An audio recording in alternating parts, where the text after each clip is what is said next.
Okay, welcome everyone to what is the first of a collection of online workshops that SEWAS Psychology are putting together.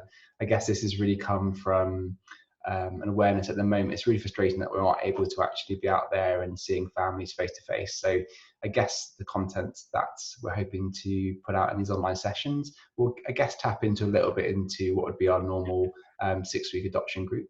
So we'll be covering sort of some of the topics that we might talk about in the group, but also a few others as well. So welcome. My name is Matt Yates, and I'm here with my colleague Vicky James Perkins. And today, for our first online session, we're talking about parental self-care. So, Vicky, why did we think that this was probably the most important topic to talk about first of all? Yeah, so we're starting with parental self-care because this underpins everything. Parenting a child who's experienced early developmental trauma, early traumas, we know is really challenging as well as rewarding. And so it's so important for parents to be resourced themselves and supported throughout and through all the things we talk about. So even though we're going to briefly describe what we've learned from parents about self-care and what we mean by it at this stage, but we hold it throughout our work.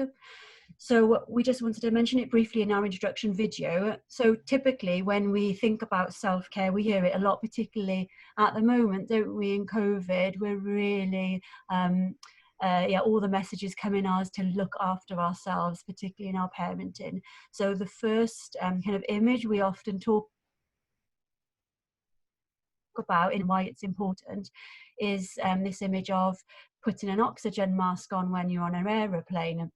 So I think the sense is before we need to put our own oxygen mask on before we attend to that of our children, which is often counterintuitive to what we naturally do as parents. We immediately, particularly when under stress, when things are getting really tricky, we immediately attend to our child, making sure that they're okay, that they're safe.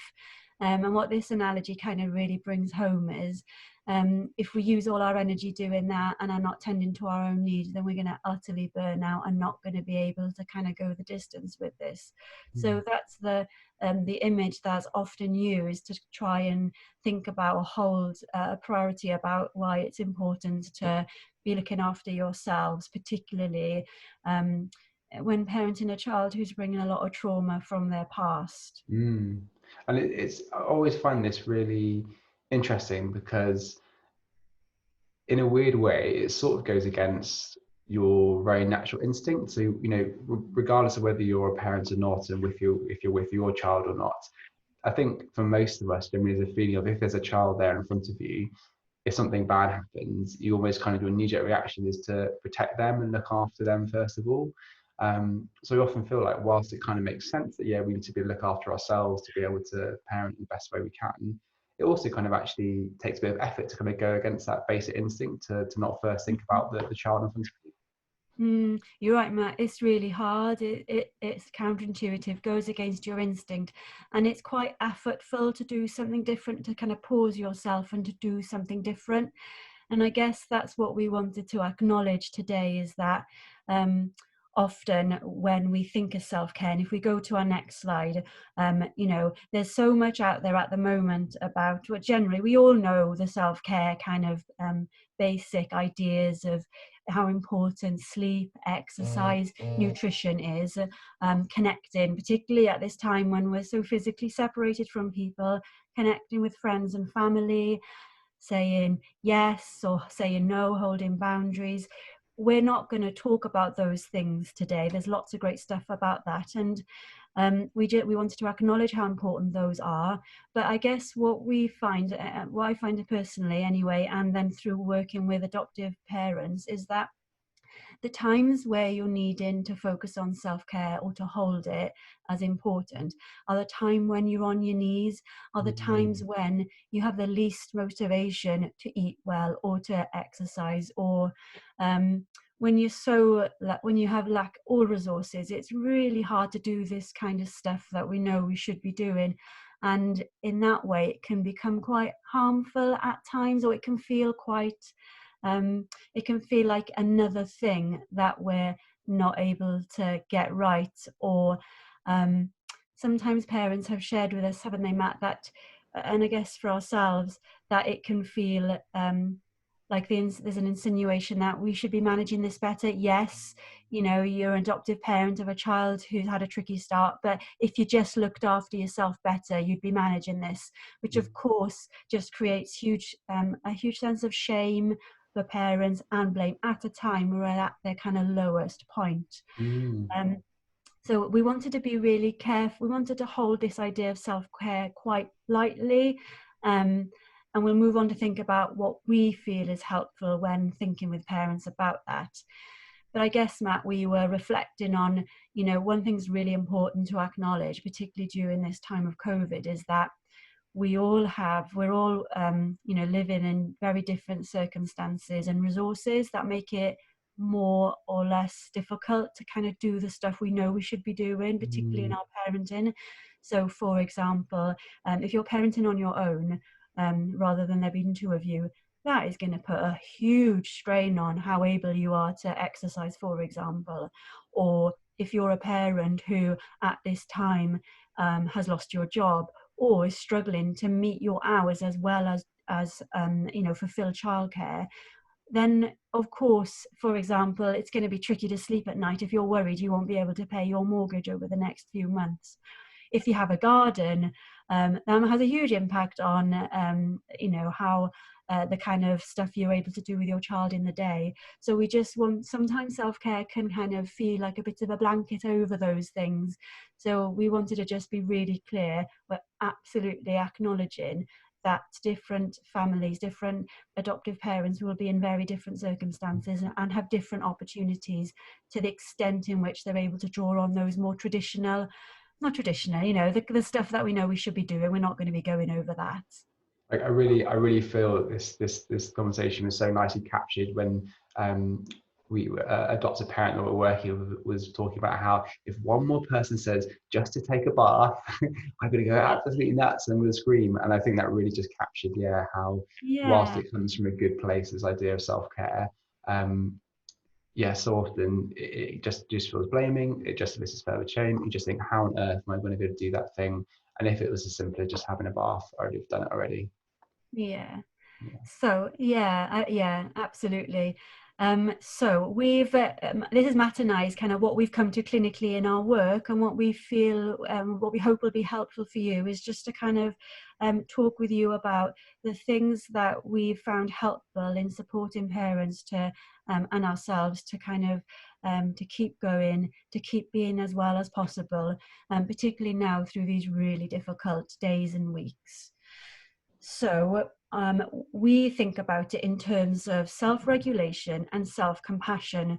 So if we, as you know, we're going to keep revisiting these ideas. So if we go to the first one, so self-regulation, for those of you who aren't familiar with its kind of language yet, that describes how I see it as how you get safe in your body. So I'm not thinking about the kind of long-term stuff here of, you know, the stuff we hope you're also able to work towards, such as getting protected time from your kids from a babysitter, taking those breaks. What we're thinking about is in the moment, in lockdown, when you're doing all you can and still your kids are kicking off, or they just won't give you a minute's break and you feel like you've got nothing left and you're losing it.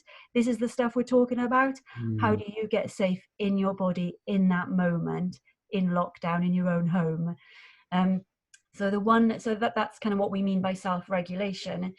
So the one way we find helpful to think about this is, and we talk with parents about this all the time for our children, but of course we're also physical beings that have vulnerabilities and get stressed and lose our cool and all those sorts of things. So it's helpful to think about how do we think about our senses of our body. And I guess we're thinking about in the moment when we're losing it, but also before that, so we have more protection kind of outside of that. So what do I mean, Matt, by senses? So if we think about, first of all, I'm quite visual, so if I track it on our body, so hearing, the kind of auditory things.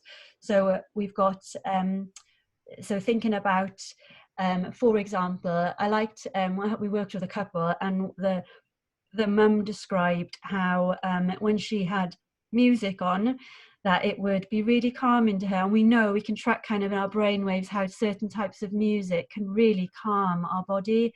And there's lots of research about how some kind of classical music, or music with a lower pitch or kind of vibration, can help calm our kids' brain. Well, the same applies for us. So if you're a parent who responds really well to that, then get on your Alexa, shout out a few songs here and there when you feel kind of the moment is getting too big. That said, for this mum, her partner, he found music really stressful. It was like, oh, is it bombardment? So when he was kind of tipping on the edge, teetering on the edge, music would just be too much. So again, it's an acknowledgement: what might work for one won't necessarily work for the other.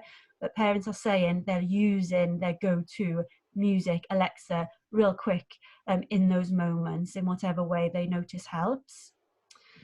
And Really a big one for me, yeah, is that taste and mouth. So it's incredible how obviously it makes sense that we, you know, certain foods we like the taste, but really for me so often it's the chewing action. So when I get like a big something that really got some real firm chew to it, so that could be maybe like a sweet treat, but also it could be something like actually like a raw carrot or something. But I really find that and what we know is actually that sensation through the jaw, of that crunch and that chew, can really be quite regulating the moment. And I really notice myself and find that so helpful, and something that I'm more and more thinking about when I'm starting to begin to feel that sense of struggle.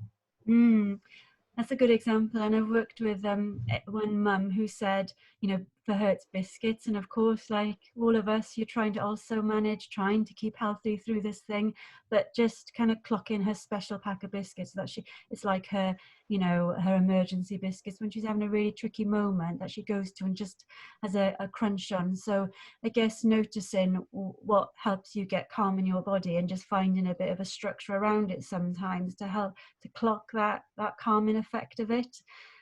I know some parents might have talked about, for them, they really enjoy kind of the sucking motion from a straw. So maybe a milkshake at lunchtime, or whatever that is.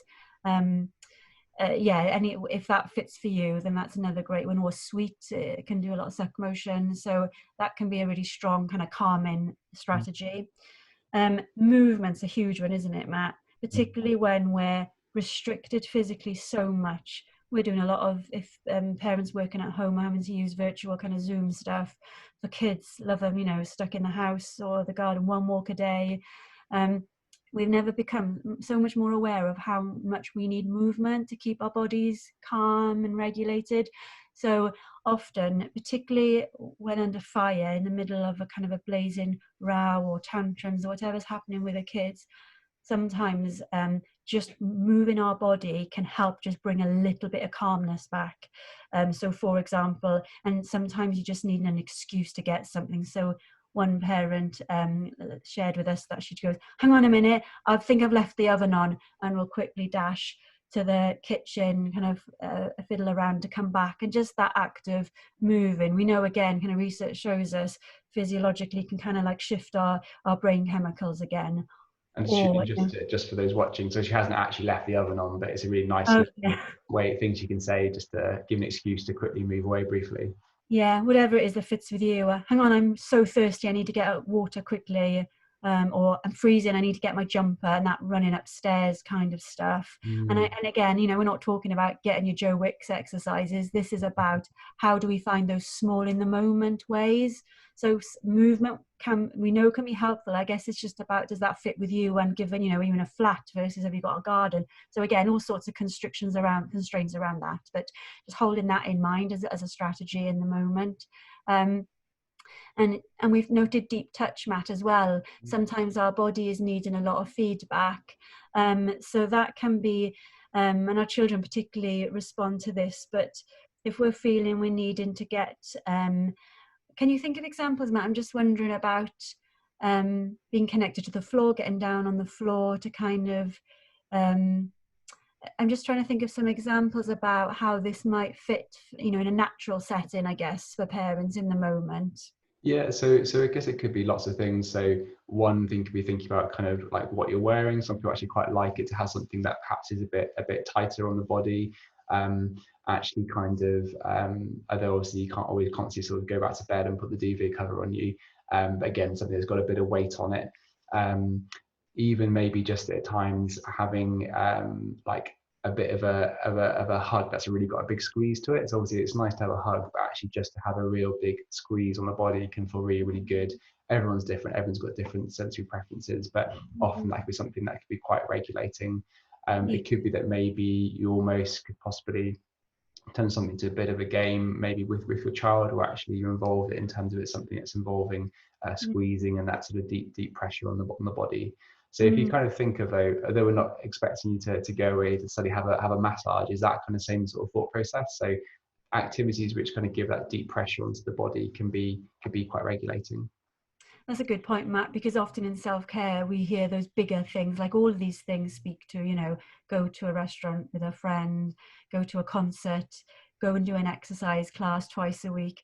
What we're thinking about is the moment by moment stuff, because that's all well and good, but sometimes that's just too far away. It's too little, too late. So I think you're absolutely right. It's how do we translate those ideas within our resources right now, that doesn't feel like a big ask, like another big thing that we're having to do.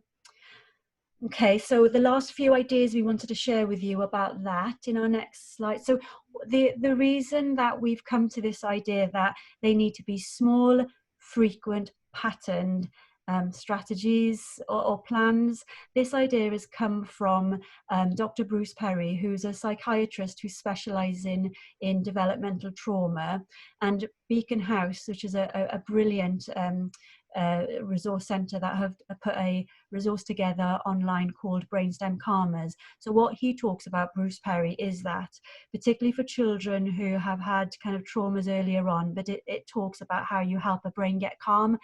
He describes how what we know helps kind of help our brains get calmer for longer are activities and patterns that are regular, frequent. So, you know, 4 to 5 times a day, having small bursts of a few minutes of these activities. So he's talking, this resource is about how this fits for our children, which of course we hope will be helpful for you, and we'll talk about with regards to parenting your child. But actually the same applies for us as well, as physical human beings who are living through enormous levels of stress at different times, need this kind of frequent, small, repeated go-to stuff that helps our bodies and brains get calm. So that's where some of those ideas have come from. And the only, I was just thinking about the only additional things that we wanted to share with parents that we've heard are things like, one parent said, so for her, mantras, if she could just hold a mantra in mind when she's in those real fire moments of, you got this, you're doing the best you can. Something like your best friend might tell you, if that's helpful for you to hold. Some parents use that. The reason I put transitional objects on, research has shown that if we pull to mind a friend or a partner or a family member that we feel really safe with, helps us feel really calm.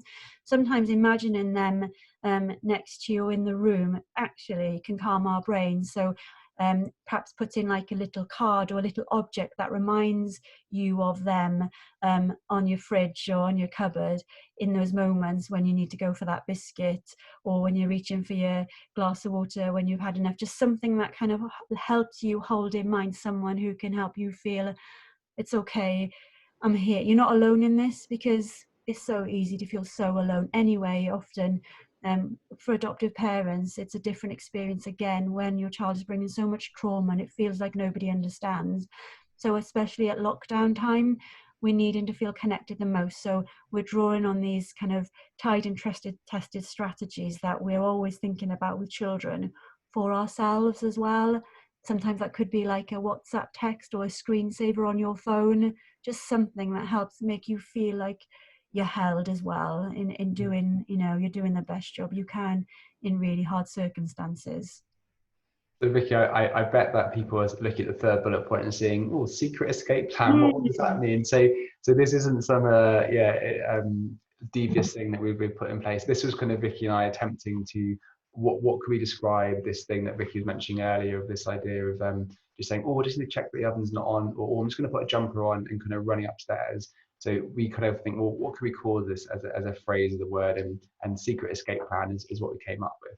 So Vicky, do you want to talk a bit more about kind of, yeah, Yeah. the idea of saying Yeah. some words, we can give you a brief out to kind of. Yeah, because I guess, yeah, and again, hopefully we're describing some ideas that feel like they're doable and that aren't this crazy workout plan or diet or whatever.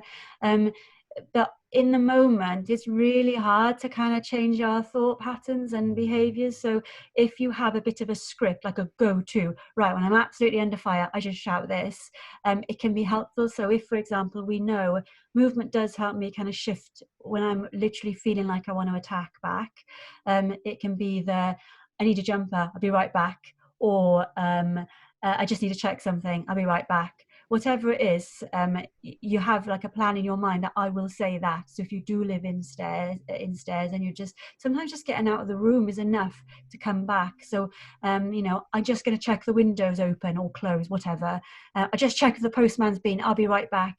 Just having one go-to phrase that you feel is reasonably doable for you, just to be able to use that in the moment, whether that's then to go and think, what the heck do I need right now? What's possible?